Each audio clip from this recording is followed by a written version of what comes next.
തൂക്കി മക്കളെ തൂക്കി, ഒന്നും പറയാനില്ല. നായകനും വില്ലനും ഒക്കെപ്പാണ് അങ്ങ് തൂക്കി. വില്ലന്മാർക്ക് കയ്യടി കിട്ടുന്ന കാലമുണ്ട്. ഒരു കോളേജ് ഫെസ്റ്റിവൽ കൂടി പോലത്തെ ഒരു ഫീലാണ്.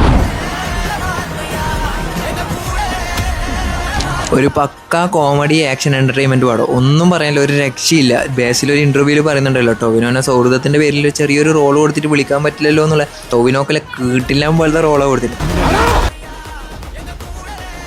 നല്ല പക്ക വില്ലനിസോ. അതിലൊത്ത് ഇന്റർവെൽ ആകാൻ പോകുമ്പോൾ ടോവിനോക്ക് ഒരു ബിൽഡപ്പ് കൊടുക്കാണ്ട് മുത്തേ കിട്ടില്ലാൻ പോലെ എന്ന് വെച്ചാൽ നല്ല രോമാഞ്ചം വരുന്ന ഒരു സാധനം. അതുപോലെ ഒരു ക്യാമിയോ ഉണ്ട്, ആരാന്ന് പറയുന്നില്ല, നിങ്ങൾ എന്തായാലും തിയേറ്ററിൽ പോയി കണ്ടോ. അപ്പോൾ എത്രയും പെട്ടെന്ന് പോടും, കാരണം ക്യാമിയോ വലിയ ക്യാമിയോ ഒന്നുമല്ല, അത് കിട്ടില്ല ക്യാമിയാണ്.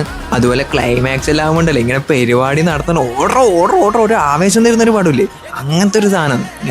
എന്താ പറയുക, ബേസിലിൻ്റെ പേര് നമ്മൾ പരിപാടി നടത്താനും വേണ്ടി ഓൻ്റെ കൂടെ ഓടുന്നു. നമ്മൾ കുറച്ച് സമയത്തേക്ക് ആ ക്യാമ്പസിൽ ഓരോ കൂടെ ആ പരിപാടി നടത്താനും വേണ്ടി ഓടുന്നില്ലേ, അമ്മാതിരി വീട്ടിൽ എന്തായാലും തിയേറ്ററിൽ നിന്ന് കാണേണ്ട ഒരു കിടിലം പടം.